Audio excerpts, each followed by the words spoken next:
आप सभी को जैमसी की प्रेज लॉर्ड शालोम। हम दोनों आज आप सभी का वेलकम करते हैं परमेश्वर की प्रेजेंस के अंदर। मैं आप सभी को इंट्रोड्यूस करवाना चाहूँगी अपने हस्बैंड से, पास्टर ब्लेसिंग जी से।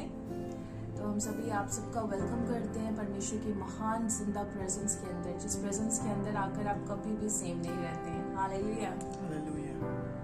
तो आज हम दोनों एक बहुत ही बेसिक चीज़ों को आपके सामने लेके आए जो कि है उन विवाहित कपल्स के लिए, उन विवाहित जोड़ों के लिए जिनको खुदा ने जोड़ा है। हालेलुया। तो मैं बताना चाहूँगी कि एक मैरिज को सक्सेसफुल करने के लिए आज हम दोनों हस्बैंड वाइफ इसलिए आप लोगों के सामने हैं ताकि हम ऐसे कपल्स के लिए कुछ ऐसी बातों को उनके सामने हम रख सकें जिससे वो अपने रिलेशन को मेंटेन कर सकें, अपने रिलेशन में सक्सेसफुल हो सके। क्योंकि आजकल हम बहुत से ऐसे कपल्स को जानते हैं और देखते हैं और लोगों से सुनते भी आ रहे हैं, और आप लोग भी सुनते होंगे कि बहुत से कपल्स हैं आजकल जो रिलेशन है वो ब्रेक हो रहे हैं। जो शैतान है आजकल उन सभी जोड़ों को ज़्यादातर डाइवोर्स के हम केसेस सुनते हैं, ज़्यादातर हम सेपरेशन सुनते हैं और मिसअंडरस्टैंडिंग को हम कपल्स के बीच में देख रहे हैं। तो उन्हीं चीज़ों को आज हम आप लोगों के बीच में शेयर करना चाहते हैं कि किस तरह से हम एक रिलेशन को, एक मसीही विवाहित जीवन को हम किस तरह से अपनी लाइफ में सक्सेसफुल कर सकते हैं। तो मैं पास्टर ब्लेसिंग जी से चाहूँगी कि वो आपके साथ कुछ छोटी छोटी बेसिक्स बातों को आपके साथ शेयर करें। धन्यवाद देता हूँ मैं परमेश्वर का सबसे पहले, और इस YouTube के माध्यम से कि आप तक कुछ बातें ऐसी मैं पहुँचाऊँ जो परमेश्वर के वचन के अनुसार हैं, और हम यही चाहते हैं कि वो बातें आप लोगों के लिए आशीष का कारण बने।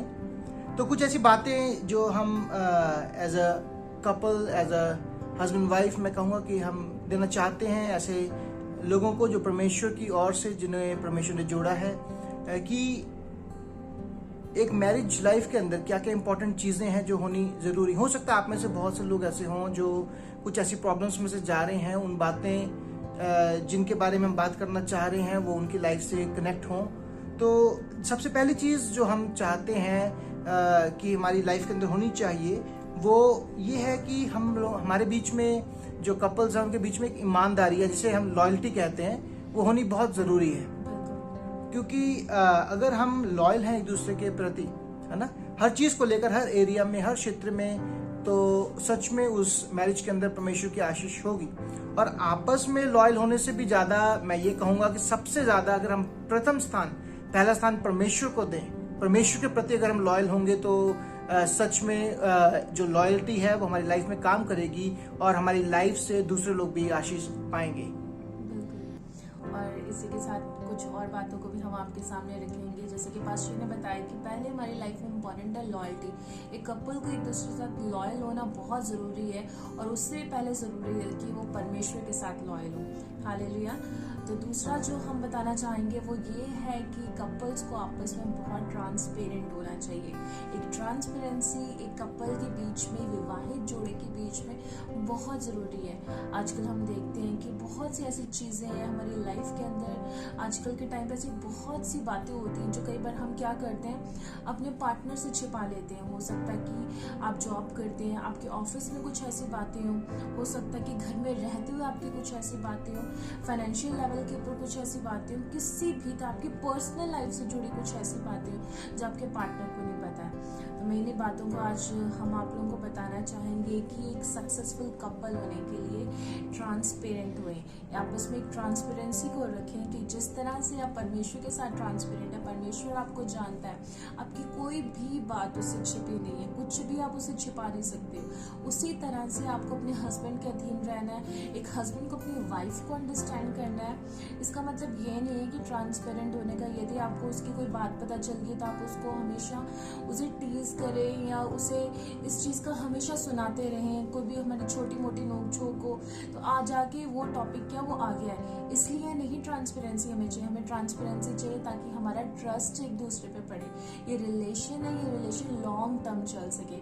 आप क्या कहेंगे पास्टर ब्लेसिंग जी? बिल्कुल सही कहा आपने। हर कपल के अंदर कभी ना कभी कोई नोक झोंक, थोड़ी सी गुस्सा, नाराजगी हो जाती है ना, क्योंकि अप्स एंड डाउन्स जो मैरिज लाइफ के अंदर हैं वो तो हर कपल के अंदर होते हैं। पर वही है कि अगर एक अच्छी अंडरस्टैंडिंग हो एक दूसरे के प्रति, और परमेश्वर जब एक दूसरे को जोड़ता है तो कोई तीसरी चीज उसको अलग ना करे, ऐसे वचन लिखा है। तो हमें खुद भी तीसरी चीज को या किसी तीसरे मैटर को या किसी भी बात को, पहली बातों में उसको मौका ही नहीं देना कि वो हमारी मैरिज लाइफ के ऊपर हावी होकर किसी भी प्रकार से कोई नेगेटिव इफेक्ट हमारी लाइफ के अंदर दे।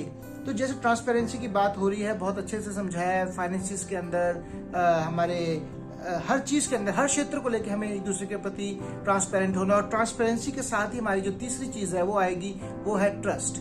जब हम एक दूसरे के प्रति ट्रांसपेरेंट होंगे, कोई चीज हमारी एक दूसरे के साथ छिपी नहीं होगी, कोई सीक्रेसी नहीं होगी, कोई भेद या कोई रहस्य हमने नहीं रखे होंगे अपने बारे में एक दूसरे के साथ, तो ट्रस्ट बनेगा। जो ट्रस्ट है बनाना बहुत मुश्किल है ना। ट्रस्ट बनाने में टाइम लगता है। जब प्रभु दो लोगों को साथ में लेके आता है तो धीरे धीरे बातें खुलती हैं, एक दूसरे को समझते हैं, अंडरस्टैंडिंग बनती है। तो ट्रस्ट हम एक दूसरे के प्रति जरूर बनाएं। उसमें ट्रांसपेरेंसी, जैसे हम पहले बात कर रहे थे, बहुत जरूरी है। और जब ये ट्रस्ट बन जाता है तो इसको बनाए रखना बहुत जरूरी है। ये ट्रस्ट एक दूसरे को संभालेगा, ये ट्रस्ट एक दूसरे की हेल्प करेगा।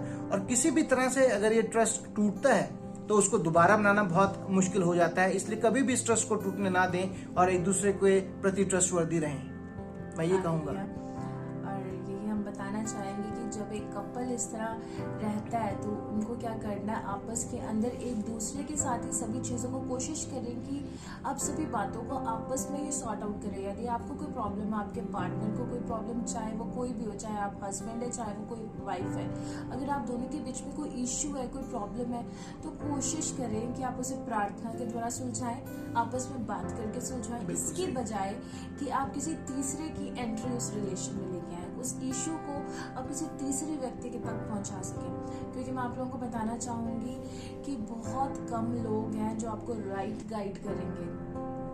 आप जानते हैं इस बात को, बहुत कम लोग हैं जो आपको सही सलाह देंगे कि इस रिश्ते को सही चलाओ। नहीं तो लोग क्या करेंगे, लोग शैतान को, जो शैतान है वो लोगों को इस्तेमाल करता है आपके रिलेशन को सुधारने के लिए नहीं, आपके रिलेशन को बिगाड़ने के लिए। इसके बजाय कि आप किसी तीसरे व्यक्ति की एंट्री उस इशू में, उस मैटर में लो, आप परमेश्वर को स्वयं बुलाएं, आप दोनों घुटने टेके प्रार्थना में जाएं और सच में आप यकीन माने, आप विश्वास करें, प्रभु के अलावा और कोई नहीं है जो आपकी प्रॉब्लम को सॉर्ट आउट कर सकता है। Hallelujah, hallelujah. तो वो तीसरा व्यक्ति जो कभी आ सकता है मैरिज लाइफ के बीच में, तो मैं कहूंगा कि वो परमेश्वर ही है जिसको हमें जगह देनी चाहिए। अगर कोई तीसरे व्यक्ति को जगह देनी है लाइफ में तो वो परमेश्वर हो। और क्योंकि हर कपल जो है वो बहुत यूनिक है ना। हर मैरिटल लाइफ अपने में एक खास है। तो हमें दूसरों के नहीं लेना कि कोई दूसरा कहे जी अगर ऐसा कोई बात थी, मैंने ऐसा किया तो तुम भी ऐसा करो, या हम सोचें उसने मुझे ऐसा बताया, उसने भी इसको ऐसे सॉल्व किया था तो मैं भी इसको ऐसे ही सॉल्व करूं इस मैटर को, है ना। हमें हर मैटर को परमेश्वर के पास लेके जाना है। और जो परमेश्वर अर्थात या फिर परमेश्वर का आत्मा, पवित्र आत्मा हमें गाइड करेगा, वचन से उस चीज को क्लियर करें, है ना। और जैसे वचन हमको सिखाएगा, बताएगा, उन चीजों को प्राथमिकता देकर मैं कहूंगा कि हम हर इशू को अपनी मैरिटल लाइफ के अंदर हम सॉल्व करें। और परमेश्वर सबसे पहले जब आगे होगा तो हर मैटर वो खुद सॉल्व करेगा।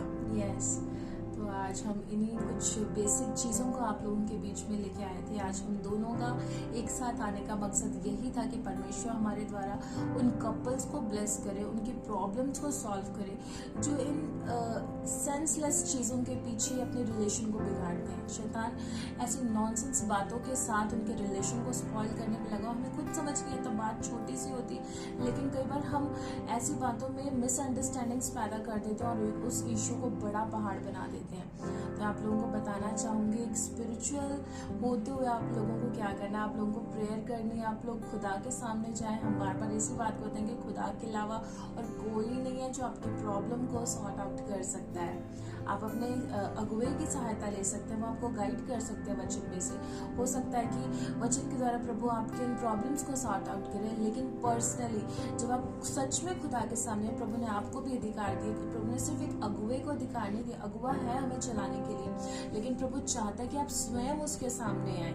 जब आप खुद उसके सामने आएंगे तो आप सच में अपनी प्रार्थनाओं के रिजल्ट्स को बहुत जल्दी आता देखेंगे। बिल्कुल सही कहा।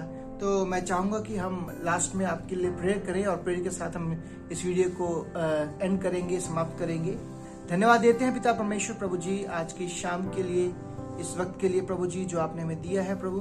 और पिता परमेश्वर ये मैसेज जो YouTube चैनल के द्वारा प्रभु जी जितनों तक पहुंचता है पिता परमेश्वर, हम यही चाहते हैं प्रभु जी ये मैसेज, ये 4 बातें पिता परमेश्वर जिनके विषय में हमने बात की है, ये हर कपल के लाइफ के अंदर पिता परमेश्वर आशीष का कारण बने प्रभु जी। और अगर कोई किसी भी मैटर से पिता परमेश्वर जूझ रहा है, कोई किसी भी परेशानी से होकर जा रहा है प्रभु जी, पवित्र आत्मा आप उनके लाइफ में काम करें प्रभु, और आपको वो पहला स्थान, प्राथमिकता, सबसे ऊंचा स्थान प्रभु जी आपको अपनी लाइफ में दें, और आप पिता परमेश्वर सारे मैटर्स को सॉल्व करें, और उस कपल को पिता परमेश्वर सबके लिए एक अच्छा एग्जाम्पल पिता परमेश्वर, एक अच्छा उदाहरण प्रभु जी बनाएं और आशीष दें पिता परमेश्वर। सारी महिमा आदर आपको देते हैं, और इस प्रार्थना को हम अपने उद्धारकर्ता मुक्तिदाता आपके बेटे प्रभु यीशु के नाम से मांगते हैं, आमीन आमीन।